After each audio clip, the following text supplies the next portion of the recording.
హల్లెలూయా. భవానీ కనబడతలేదు నాకు. ముందుకు వచ్చేయచ్చు, లేకపోతే చివరికి వచ్చేయాలి.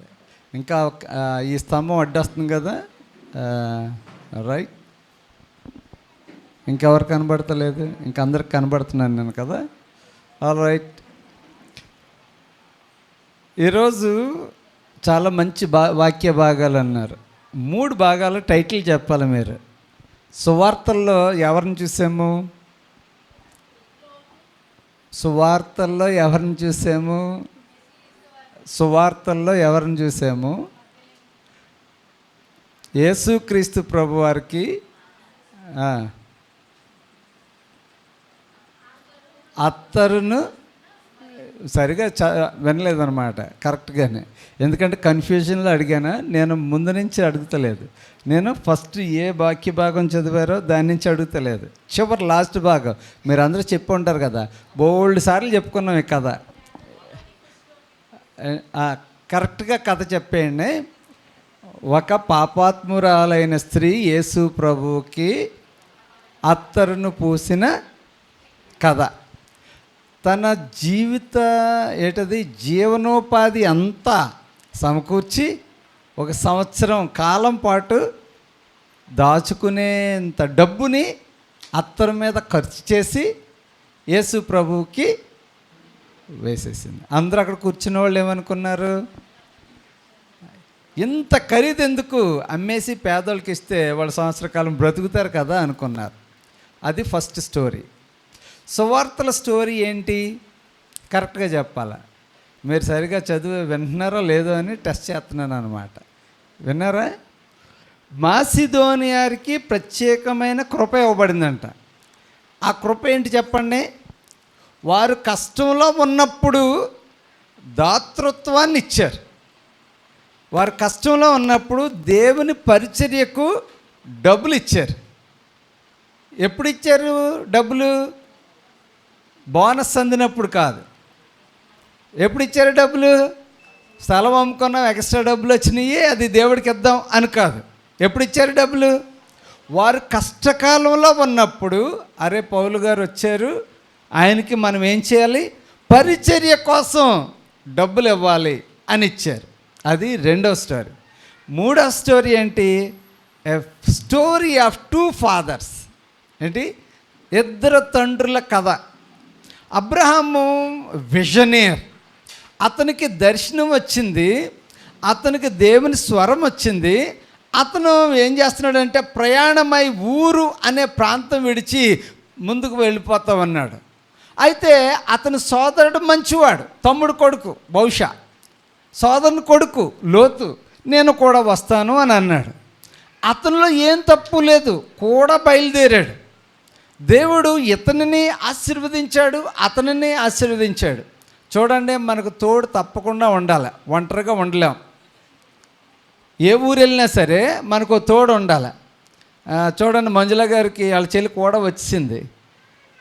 కష్టం వచ్చినా నష్టం వచ్చినా వాళ్ళిద్దరూ ఇంకా రాత్రి అనక పగలనక ఇద్దరు కలిసి ఉంటారు. వాళ్ళు సెపరేట్ చేయలేరు. ఎందుకు చేయలేరు అంటే వారు ఒకరి కోసం ఒకరు తోడు. నేను అనుకున్నాను తమ్ముళ్ళు చెల్లెళ్ళు అక్కల బావులు అందరూ ఉంటారేమో అని. అయితే ఓ తమ్ముడు ఉన్నాడు, చర్చ్ చూసుకుంటామన్నాడు. తోడు అనేది చాలా అవసరం. చాలామంది జీవితంలో ఒంటరితనం ఫీల్ అవుతారు తోడు లేకపోతే. ఐ అప్రిషియేట్ లోతుని నేను చాలా అభినందిస్తాను. అతను ఏమీ ఆశించలేదు. దేవుని యొక్క పరిచర్యకి వెళ్ళిపోతున్నాడు, చుట్టాలు విడిచిపెట్టేశాడు, బంధువులు విడిచిపెట్టేశాడు. కానీ దేవుడు చూపించే స్థలానికి వెళ్ళాడు. చూడండి, ఒక్కొక్కసారి మార్పు అనేది చాలా అవసరం. స్కూల్ కట్టబడాలంటే చిన్నపిల్లలు, స్కూల్ పాడైపోవాలంటే చిన్నపిల్లలు. అంటే స్కూల్ కట్టబడాలంటే పిల్లల, స్కూల్ పాడైపోవాలంటే పిల్లల. ఎలాగా మీకు చెప్తాను.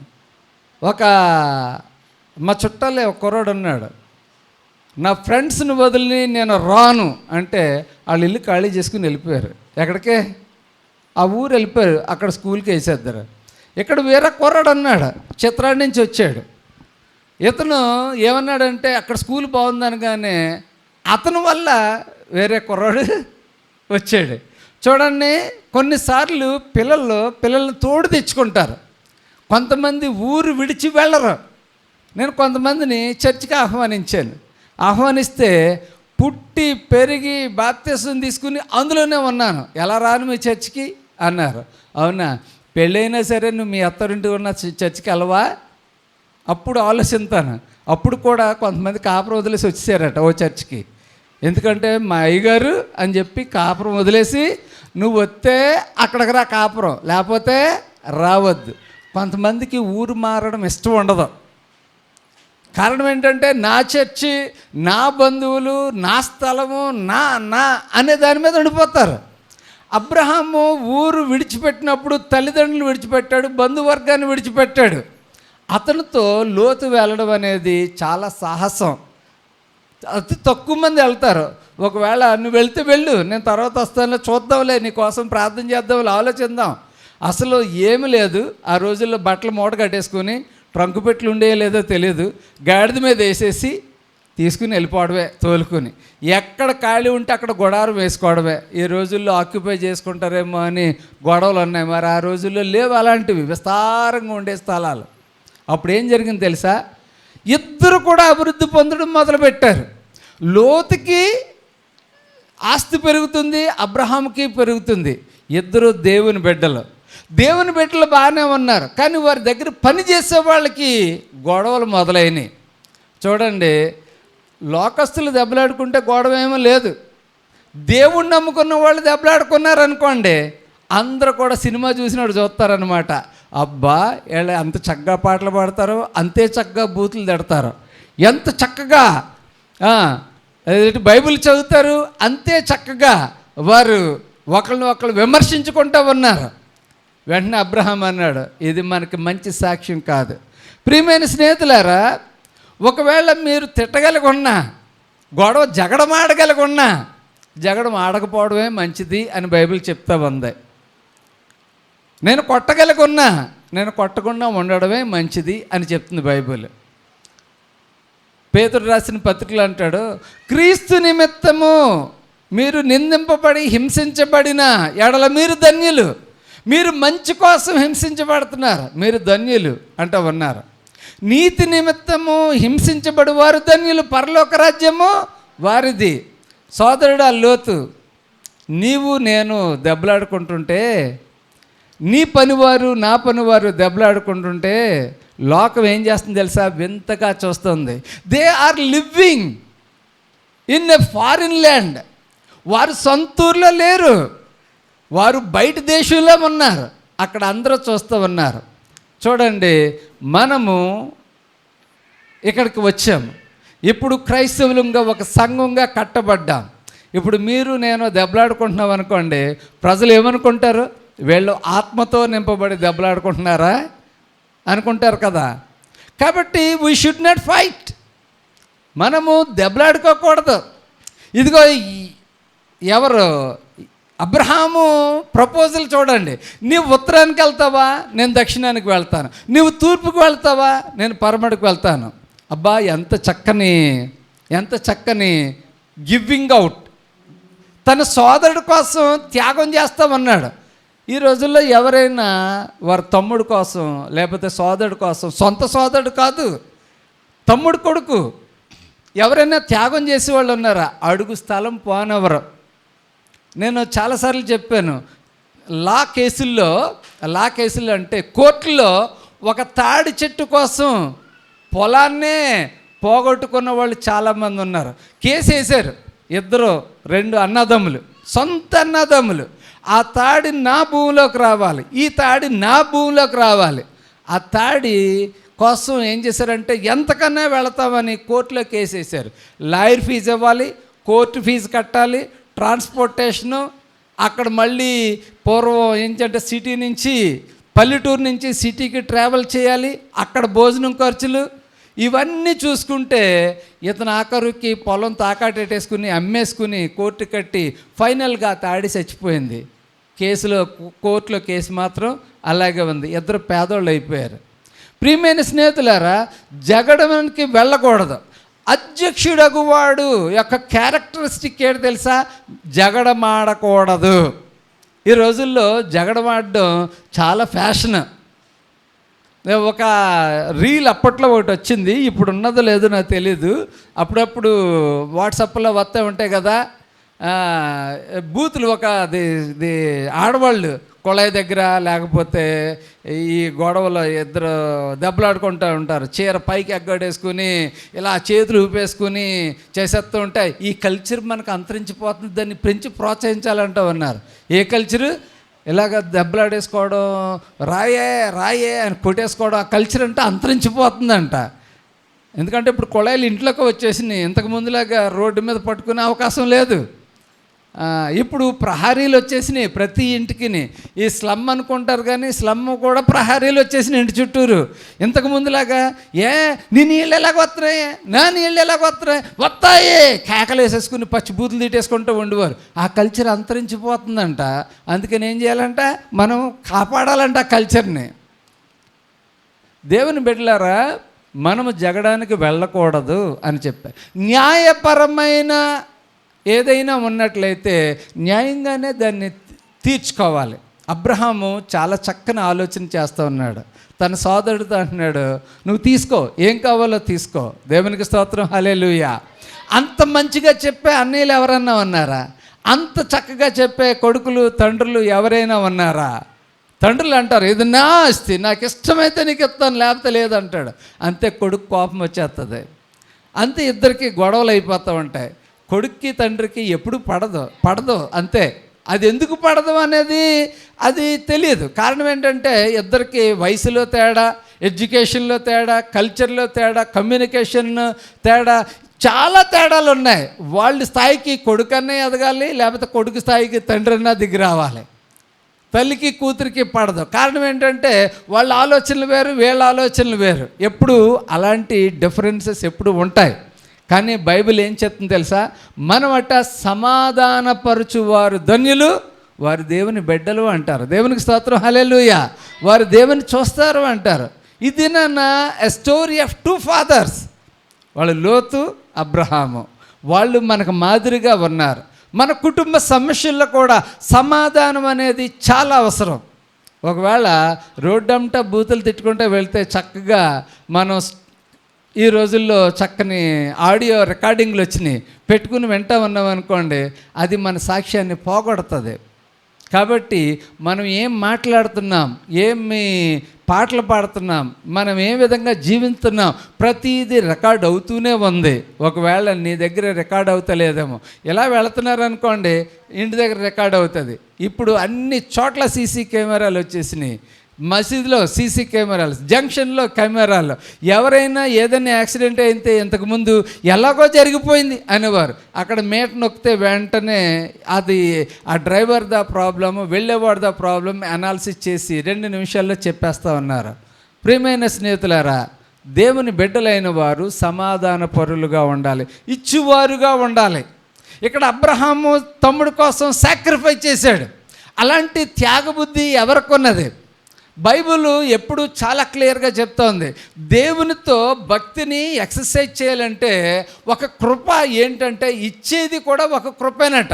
చాలామందికి దీవెన లేకపోతే ఆశీర్వాదం అంటే సంపాదించడం ఆశీర్వాదం అనుకుంటారు. కానీ బైబిల్లో ఎప్పుడు సంపాదించడం ఆశీర్వాదం అని లేదు. We are managers of our property, అంతే. నేను దీనికి మేనేజర్ని మాత్రమే. దేవుడు దీనిని నాకు ఇచ్చాడు, ఆయనే అధికారి. కాబట్టి ప్రతిదీ కూడా నేను దేవునికి లెక్కప్ప చెప్పాలి. ఎలక్ట్రిసిటీ లెక్కప్ప చెప్పాలి, మెయింటెనెన్స్ లెక్కప్ప చెప్పాలి, దేవునికి లెక్కప్ప చెప్పాలి, ఈ లోకల్స్కి కూడా మనం లెక్క అప్పచెప్పాలి. బైబిల్లో 2 మాటలు ఉంటాయి, ఒకసారి చూద్దాం. చూడండి, 2వ కొరింథీయులకు రాసిన 2వ పత్రిక అని చదవాలి. కొరింథీయులకు రాసిన 2వ పత్రిక. పౌలు గారు చాలా పత్రికలు రాశారు. ఈ పత్రిక 2వ పత్రిక, 8వ అధ్యాయము 7వ వచనం. మీరు ప్రతి విషయంలో అనగా విశ్వాసమందును, ఉపదేశమందును, జ్ఞానమందును, సమస్త జాగ్రత్త యందును, ప్రేమయందును ఎలాగూ అభివృద్ధి పొందుచున్నారో అలాగే మీరు ఈ కృపయందు కూడా అభివృద్ధి పొందినట్లు చూచుకొనుడి. దేవునికి స్తోత్రం, హల్లెలూయా. ఏంటి చాలా చక్కగా ఉంటుంది ఈ వచనం చూడండి. మీరు ప్రతి విషయంలో, అంటే ప్రతి విషయంలో అంటే ఒక్కొక్కటి డెఫినేషన్ ఇస్తున్నాడు. ఒకటేది ఏంటంటే విశ్వాసమందు. దేనిలో అభివృద్ధి పొందాలి? విశ్వాసమందు. విశ్వాసం లేకుండా దేవునికి ఇష్టడైనట్టు అసాధ్యం. కాబట్టి మీరు విశ్వాసమందు అభివృద్ధి పొందాలి, విస్తరించాలి. కష్టం వచ్చిందని మనం దేవుడిని మార్చేయలేం, కష్టం వచ్చిందని సంఘాన్ని మార్చేయలేం, కష్టం వచ్చిందని భర్తను మార్చేయలేం, కష్టం వచ్చిందని భార్యను మార్చేయలేం, కష్టం వచ్చిందని కుటుంబాన్ని మార్చేయలేం. విశ్వాసమందు, అరే ఇది నా కుటుంబం, ఇది నా దేవుడు, ఇది నా సంఘము, ఇది నా దేవునితో నేను శ్రమైన, బాధ అయిన, హింస అయిన, వస్త్రహీనత అయిన, ఉపద్రవమైన నా దేవునితో నేను ఉంటాను అని అనుకోవాలి. అందుకని హెబ్రీయులకు రాసిన పత్రిక 11వ అధ్యాయం అంటున్నారు, వారు చాలామంది హింస పొందారు, చాలామంది చనిపోయారు. స్త్రీలు కూడా వారి విశ్వాసాన్ని ఎక్సర్సైజ్ చేసుకుని వారి భర్తలను తిరిగి పొందారు. కానీ మీరేం చేస్తున్నారంటే విశ్వాసంలో అభివృద్ధి పొందాలి. కానీ చాలామంది ఈ రోజుల్లో విశ్వాసంలో దిగజారిపోతూ ఉన్నారు, భక్తిలో దిగజారిపోతూ ఉన్నారు. దీనికంటే పురాతనమైన మార్గాలే బాగున్నాయి అనుకుంటూ ఉన్నారు. దానికి కారణం ఏంటి? విశ్వాసంలో దిగజారిపోతూ ఉన్నారు, దేవునిలో ప్రార్థనలో తగ్గిపోతున్నారు, వాక్యం చదవడంలో తగ్గిపోతున్నారు, ప్రార్థనకు అటెండ్ అవ్వడంలో తగ్గిపోతున్నారు, ఎక్స్ట్రా కరిక్యులర్ యాక్టివిటీస్ ఎక్కువైపోయినాయి. అందుచేత ఏమవుతుందంటే ప్రతి నిమిషాన్ని, సమయాన్ని డబ్బుతో పోలుస్తూ ఉన్నారు. అందుచేత సంఘాల్లో అటెండెన్స్ తగ్గిపోతూ ఉంది. రోజు కూలి 1000 రూపాయలు పోగొట్టుకుని ఆదివారం కూర్చోలేమనుకునేలా ఉన్నారు. ఆదివారం యొక్క ప్రాధాన్యత చాలామందికి తెలియడం లేదు, ఇది దేవునిది అని తెలియడం లేదు, వారు మానేస్తూ ఉన్నారు. ఇక్కడ ఏమంటున్నారు తెలుసా? ప్రతి విషయంలో మనం గుర్తుపెట్టుకోండి, అనగా విశ్వాసమందు మీరు అభివృద్ధి పొందాలి. రెండవది ఏంటంటే ఉపదేశమందు. దేవునికి స్తోత్రం, హల్లెలూయా. దేనిలోనే? ఉపదేశం. ఉపదేశించడంలో మీరు అభివృద్ధి పొందాలి, విస్తరించాలి. మీరు కూడా మీ స్నేహితులకు బోధించాలి, వారికి దేవుని యొక్క ప్రాధాన్యతను బోధించాలి, దేవునిలో ఉండే శక్తిని బోధించాలి, ఉపదేశించాలి. మీరు ఎంతసేపు కూర్చుంటారు? మన పిల్లలు అలా కూర్చొని ఉన్నారనుకోండి, ఎదుగు బొదుగు లేదనుకుంటాం. మన పిల్లలు పరిగెడుతున్నారు అనుకోండి, నా కొడుకు ఫస్ట్ వచ్చాడు అంటారు. మీ అబ్బాయి చెస్లో బాగా ఆడుతున్నాడు అనుకోండి, అబ్బా చెస్ ప్లేయర్ అని చెప్తాం.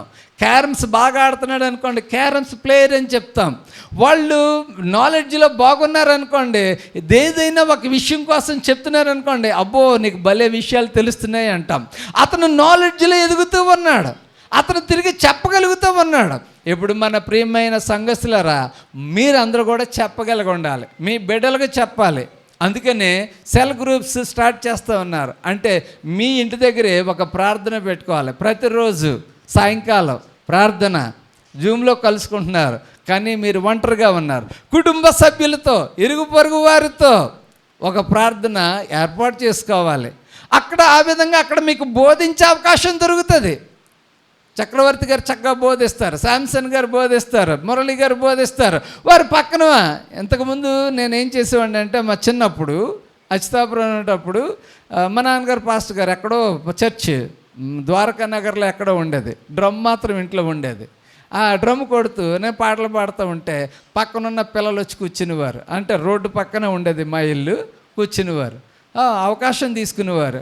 వెంటనే మా అమ్మగారు కూరంటతో మానేసి వచ్చిన పిల్లలకు బోధిస్తూ ఉండేవారు. ఆవిడ పెద్ద పాస్టర్ గారు అయిపోయారు. తర్వాత దేవుడు మీకు ఒక కృపనిచ్చాడు. ఆ కృప ఏంటో తెలుసా? ఉపదేశించే కృప, ఉపదేశములో విస్తరించుట. దేవునికి స్తోత్రం, హల్లెలూయా.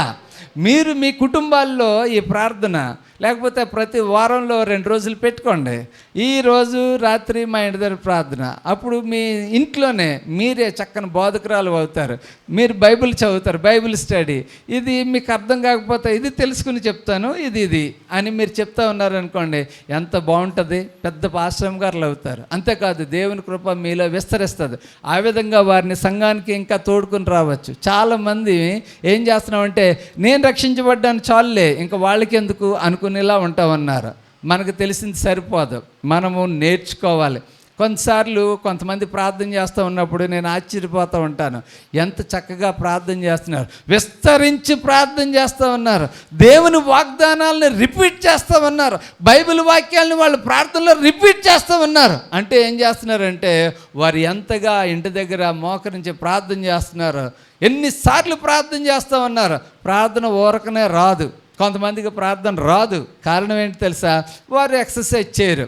నేను క్యాషియో ప్రాక్టీస్ చేయను సరిగా, అందుకనే నాకు క్యాషియో రాదు. ఎప్పుడైనా అవసరమైతే కూర్చుంటాం, అదేంటంటే మియర్ డ్యూటీ అవుతుంది, అంతేగాని నేను మనసు పెట్టి కూర్చోవటం లేదు. చాలామంది ప్రేయర్లో కూడా మనసు పెట్టి కూర్చోవడం లేదు, అందుకనే వాళ్ళకి ప్రార్థన చేయడం రావట్లేదు, వాక్యం చదవడం రావట్లేదు. కారణం ఏంటంటే వాళ్ళు ప్రతిరోజు భక్తిగా బైబిల్ చదవడం లేదు. బైబిల్ చదివితే నీకు వాక్యం చదవడం వస్తుంది, ప్రార్థన చేస్తే ప్రార్థన చేయడం వస్తుంది. ఎందుకు మాటల కోసం తొడుగుకుంటావు? కారణం ఏంటంటే చేయడం లేదు. నువ్వు ప్రార్థన చెయ్యి. ఏం చేయంటున్నాడు? మీరు ప్రతి విషయంలో ఏం చేయాలా? విశ్వాసమందు అభివృద్ధి చెందాలి. రెండవది ఏంటి? ఉపదేశమందు. మూడవది ఏంటి చెప్పండి? జ్ఞానమందు, సమస్త జాగ్రత్త యందు. దేవునికి స్తోత్రం, హల్లెలూయా. దేనిలోను అంటే ఏంటి? జాగ్రత్తలు తెలుసా మీకు? బస్సు ఎక్కుతున్నారు అనుకోండి, కంపల్సరీగా మాస్క్ వేసేసుకోండి. మరి జాగ్రత్త. ఒక్కోసారి హాస్పిటల్కి వెళ్ళామనుకోండి, అక్కడ ఆర్టీసీ కాంప్లెక్స్ కంటే ఎక్కువగా ఉంటున్నారు జనాలు. ఏం చేయాలి మరి? ఎవరికి ఏ రోగం ఉంటుందో మనకు తెలియదు కదా. ఏం చేయాలా? కంపల్సరీగా మాస్క్ వేసుకోవాలి. బయట నుంచి లోపలికి వచ్చామనుకోండి, కంపల్సరీగా కాళ్ళు చేతులు శుభ్రంగా కడుక్కోవాలి. ఏంటి? Health issues. మరి అదే విషయంలో ప్రతి విషయంలో జాగ్రత్త. డబ్బుల విషయంలో జాగ్రత్త. మీరు ఏ పాకెట్లో పెట్టుకుంటున్నారో చూడండి. ఈ మధ్యకాలంలో సెల్ ఫోన్లు చాలా పోతూ ఉన్నాయి. వాళ్ళు జేబులో పెట్టుకుంటున్నారు, డ్రైవింగ్లో ఎక్కడో స్లిప్ అయిపోతున్నారు, ఎక్కడో పెడుతున్నారు, మళ్ళీ మార్చిపోయి దిగిపోతా ఉన్నారు. బస్సులో చాలామందికి కొన్ని అలవాట్లు ఉన్నాయి. తాళాల్లో ఏం చేస్తారంటే బస్ సీట్లో కూర్చుంటారు, పక్క సీట్ ఖాళీ ఉందనుకోండి, సెల్ ఫోను తాళాలు అక్కడ పెడతారు. తాళాలు ఎక్కడ పెట్టుకోవాలా? జేబులో పెట్టుకోవాలా. సెల్ ఫోన్ ఎక్కడ పెట్టుకోవాలి? జేబులో పెట్టాలి. ఎక్కడ పెట్టదున్నారు? సీట్లో పెడుతున్నారు. సీట్లో పెట్టి అలాగుండే కునిపాట్లు వస్తాయి. సార్ స్టేజ్ వచ్చిందంటే గబగబా దిగిపోతూ ఉంటారు. ఏంటి? ఈ రెండు మర్చిపోయి. ఈ మధ్యకాలంలో కొంతమంది అలా మర్చిపోతున్నారు. చాలా చాలా కేసులు. సమస్త విషయములందు జాగ్రత్త. ఈవెన్ మన పిల్లల విషయంలో జాగ్రత్తలు తీసుకుంటాం. మొన్న ఒకసారి బ్యాంక్కి వెళ్ళాం, మా చిన్న పాప నోయాన్ని తీసుకుని వెళ్ళాం.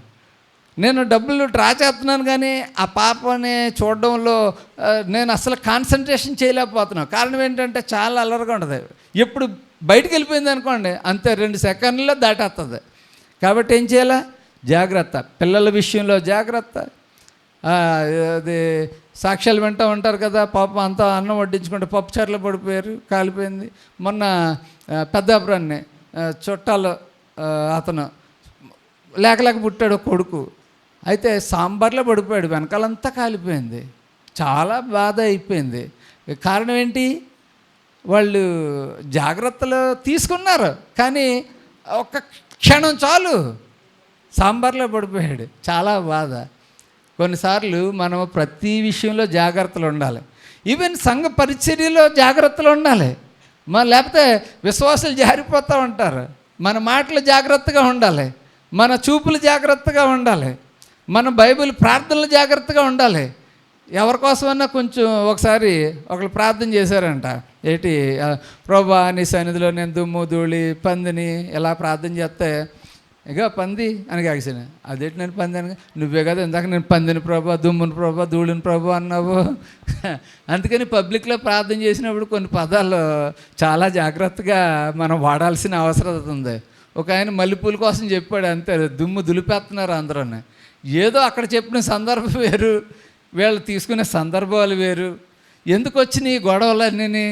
కాబట్టి కొన్ని పదాలు మనం ఎలాగ ఉండాలంటే చాలా జాగ్రత్తగా వాడుకోవాలి. ఇక్కడ ఏమంటున్నాడు చూడండి, సమస్త జాగ్రత్త యందును మీకు మా ఎడలనున్న ప్రేమ యందును ఎలాగ అభివృద్ధి పొందుచున్నారో అలాగే మీరు ఈ కృప యందు కూడా అభివృద్ధి పొందినట్లు.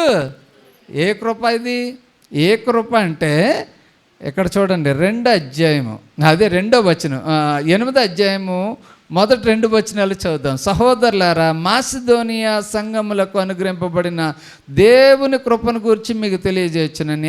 అనగా వారు బహుశ్రమల వలన పరీక్షింపబడగా అత్యధికముగా సంతోషించిరి, మరియు వారు నిరుపేదలైనను వారి దాతృత్వము బహుగా విస్తరించెను.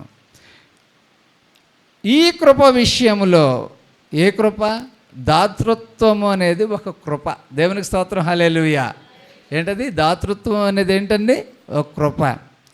మరి ఒక స్త్రీ, ఆమె ఏమీ ధనవంతురాలు కాదు, కానీ డబ్బులు చక్కగా ఏం చేసింది? కూడేసింది. 1 సంవత్సరం ఆదాయం అంట.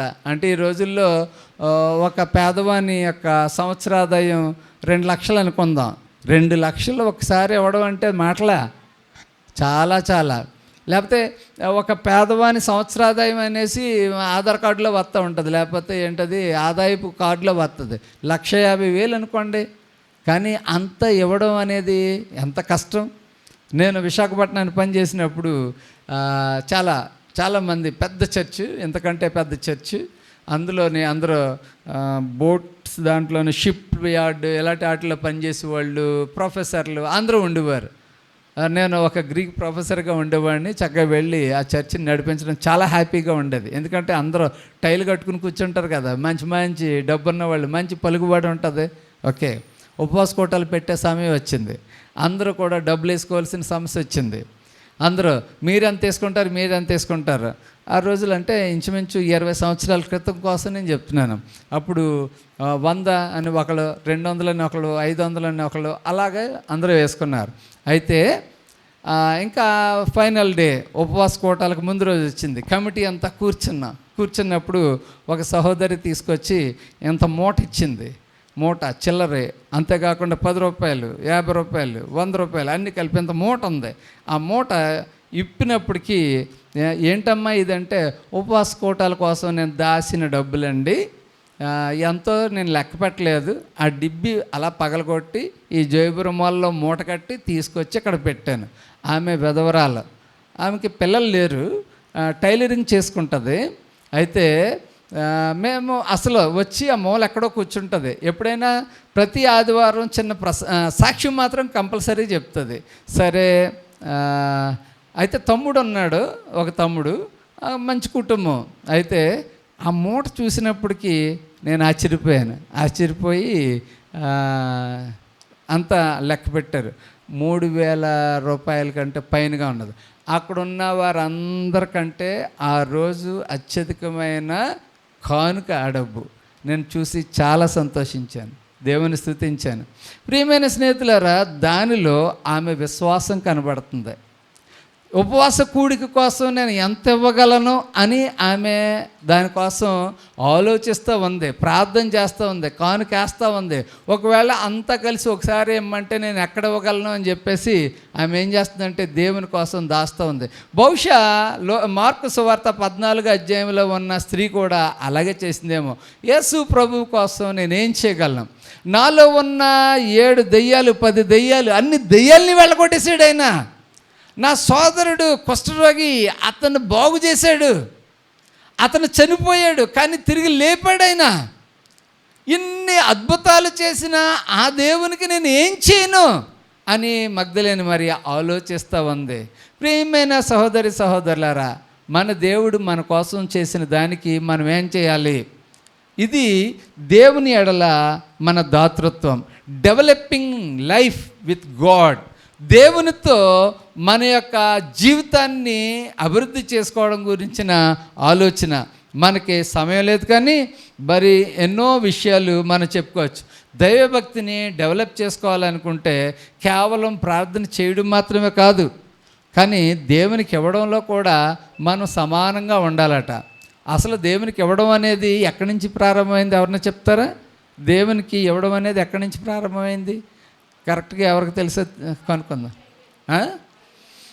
కరెక్ట్, కయీని హేబేల్. అసలు ఏ విధమైన రాతలు లేవు ఆ రోజుల్లో, ఏ విధమైన గ్రంథాలు లేవు, కానీ దేవునికి ఇవ్వాలి అన్న ఆలోచన అక్కడే వచ్చింది. కయీను తన పంట పొలంలోంచి తీసుకొచ్చాడు. హేబేలు ఒక చక్కని గొర్రెపిల్లని తీసుకొచ్చాడు. ఎందుకు తీసుకురావాలి? ఎందుకంటే వారికి విశ్వాసము, దేవుని పట్ల వారికి ఉన్న విశ్వాసం. ప్రియమైన స్నేహితులారా, దేవుని పట్ల మనకి ఎంత విశ్వాసం ఉంటే అంతగా మనం దేవునికి ఇవ్వగలుగుతాం. తర్వాత దేవుడు ఒక నియమం పెట్టేశాడు.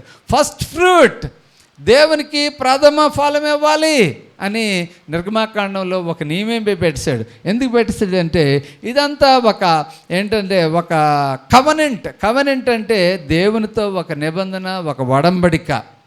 కాబట్టి మనము ఈ కృపయందు విస్తరించాలి. గ్రేస్ ఆఫ్ గివింగ్ అంటూ ఉంటారు.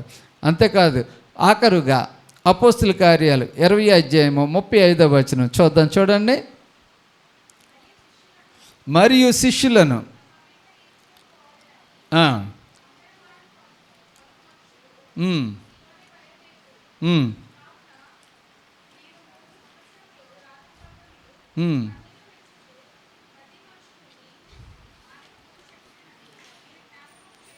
అపోస్తుల కార్యాలు 20వ అధ్యాయం అమ్మా.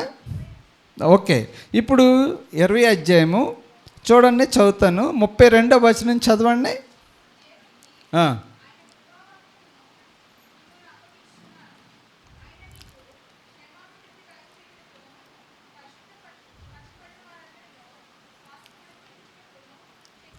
ఇప్పుడు డైరెక్ట్గా 35వ వచనానికి వచ్చేద్దాం. మీరును ఎలాగో ప్రయాసపడి బలహీనులను సంరక్షింపవలనని పుచ్చుకొనుడి కంటే ఇచ్చుట ధన్యమని ప్రభువైన యేసు మాటలు జ్ఞాపకము చేసుకొని అన్ని విషయములలో మీకు మాదిరి చూపితని. దేవుని స్తోత్రం, హల్లెలూయా. ఏంటండి? పుచ్చుకొనుట కంటే ఇచ్చుట ధన్యము. దేవునికి స్తోత్రం, హల్లెలూయా. అంటే ఇవ్వడం అనేది దేవుని పరిచర్యకు మాత్రమే. పూర్వం 3 నియమాలు ఉండేవి. ఒకటి ఏంటంటే యాజకుల కోసం ఇచ్చేవారు. దేవుని మందిరంలో ఆహారం వండినట్లు 10వ భాగం తీసుకురమ్మన్నారు. తర్వాత ఏంటంటే పేదవారికి సహకారం ఇచ్చడం కోసం మరి పోగేయడం మొదలుపెట్టారు. నిజంగా చెప్పాలంటే మరి చాలా ఆర్గనైజేషన్స్ పేదవారికి విద్యను అందించడానికి వారు పోగేస్తూ ఉన్నారు. పేదవారికి హాస్పిటల్ మెడిసిన్స్ దానికోసం ఇస్తూ ఉన్నారు. ఇప్పటికీ మన భారతదేశంలోనే చాలామంది పేదవారికి సహకరించడం కోసం అనేకమైన ఆర్గనైజేషన్స్ పనిచేస్తూ ఉన్నాయి. మనము కూడా మన ఆర్గనైజేషన్ ద్వారా అటువంటి వారికి మన సహాయ సహకారాలని అందించాలి. 3 ముఖ్యమైన పాయింట్లు ఏంటంటే, మొట్టమొదట ఎప్పుడైనా సరే మన సామర్థ్యం కాదు, మన బాహుబలం కాదు మనల్ని ఐశ్వర్యవంతులను చేసింది దేవుని కృపని మనం గుర్తు చేసుకోవాలి. ద్వితీయోపదేశకాండం 8వ అధ్యాయము 17-18 వచనంలో ఉంటుంది. మన సామర్థ్యం కాదు, మన బాహుబలం కాదు, ఏంటి మనల్ని ఐశ్వర్యవంతులను చేసింది. ఒకసారి చూడండి. అయితే మీరు మా సామర్థ్యము, మా బాహుబలము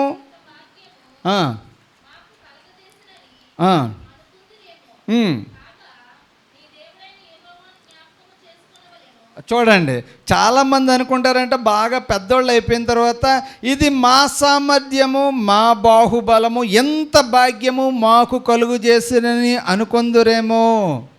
ఒకసారి ఏమనుకుంటాడు తెలుసా? నెబుకద్నెజరు అంటాడు బబులోను సంస్థానం మీద తిరుగుతూ, నేకంటే ఇంత సామ్రాజ్యాన్ని ఎవరు కడతారో నేనే కదా, ఇది నా సామర్థ్యము, నా బాహుబలం అనుకుంటాడు. అప్పుడు ఏమంటాడంటే, నీకున్న గర్వాన్ని బట్టి నిన్ను రాజుగా తృణీకరిస్తున్నాను, నువ్వు ఏం చేస్తావంటే గాడిద వలె గడ్డి మేసేయి అంటారు.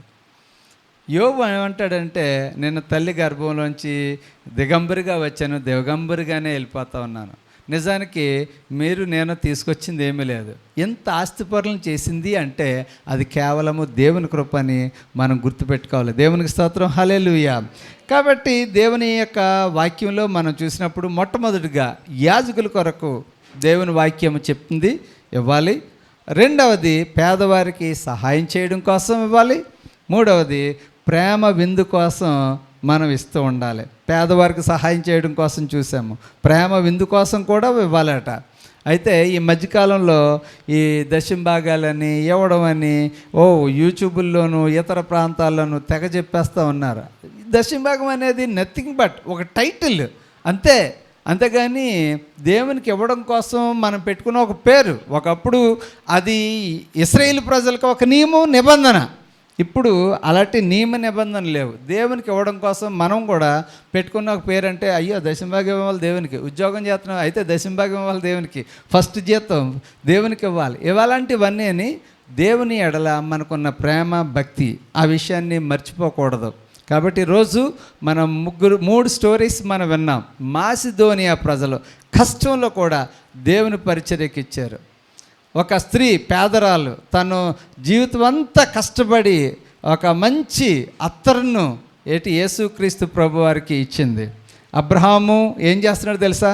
తన సోదరుడికి, నీకు ఏం కావాలో తీసుకో, అది నాది కాదు, నువ్వు ఏది కాదు, నువ్వు తూర్పుకు వెళ్తావా, నేను పరమడుకు వెళ్తాను, నేను పరమడుకు వెళ్తావా, అయితే నేను తూర్పుకు వెళ్తాను, అది నీ ఇష్టమే. ఏదైనా కుటుంబాల్లో ఇలాంటి ప్రేమ కలిగిన జీవితాలు మనం కలిగి ఉండాలని నేను కోరుతూ ఉన్నాను. కొన్నిసార్లు కుటుంబాల్లో అన్నదమ్ములు పడదు, అక్క చెల్లెళ్ళు పడదు, వాళ్ళు తీసుకున్నారు నాకు ఇవ్వలేదు, వాళ్ళకి ఇచ్చేసేవు నాకు ఇవ్వలేదని తల్లిదండ్రుల మీద కోపం తెచ్చుకునే వాళ్ళు చాలామంది ఉన్నారు. అలాగే అత్తమామల మీద కోపం తెచ్చుకునే వాళ్ళు ఉన్నారు చాలా. అయితే ఎందుకు అలాగంటే కొన్నిసార్లు తల్లిదండ్రుల ప్రవర్తనలు కూడా అలాగున్నాయి. ఉదాహరణకి యాకోబు యాషావుని పెంచిన వాళ్ళని చూసేవారు అనుకోండి, మరి తల్లి యాకోబుని ఎక్కువ ప్రేమించేది, ఆశీర్వాదాల్లో సగం తెచ్చేసుకొని మోసగాళ్ళగా తల్లి తయారు చేసింది. యాషావుకి మరి అలాగా హెల్ప్ చేసిందో లేదో తెలీదు, కానీ దగ్గరగా ఉంటున్నాడు కదా అని యాకోబుకే ఇచ్చినప్పటికీ మరి యాకోబు కోపం పెంచుకోడా, నరికెత్తానని అండ. ఎందుకు తల్లిదండ్రులు పిల్లల పట్ల అలాంటి డిఫరెన్సెస్, స్వార్థాలు చూపిస్తారో ఈ రోజుల్లో కూడా చాలా స్వార్థాలు ఎక్కువైపోయినాయి. కాబట్టి మనము ప్రేమ కలిగి ఉండడానికి, మన బిడ్డలకి మనం సమానంగా ఇవ్వడానికి, మన సంఘానికి, దేవునికి ఇవ్వడానికి మనము ఆ కృపను గురించి మనం ప్రార్థన చేద్దాం. దేవుడు మనల్ని అందరినీ దీవించునుగాక. ప్రార్థన చేసుకుందాం. ప్రార్థన. పరిశుద్ధుడైన తండ్రి, నీకు వందనాలు చెల్లిస్తూ ఉన్నాము. ఈ దినాన చాలా చక్కని స్టోరీ మేము నేర్చుకున్నాం. A story of 2 fathers. వారిద్దరు కూడా చాలా మంచివారు.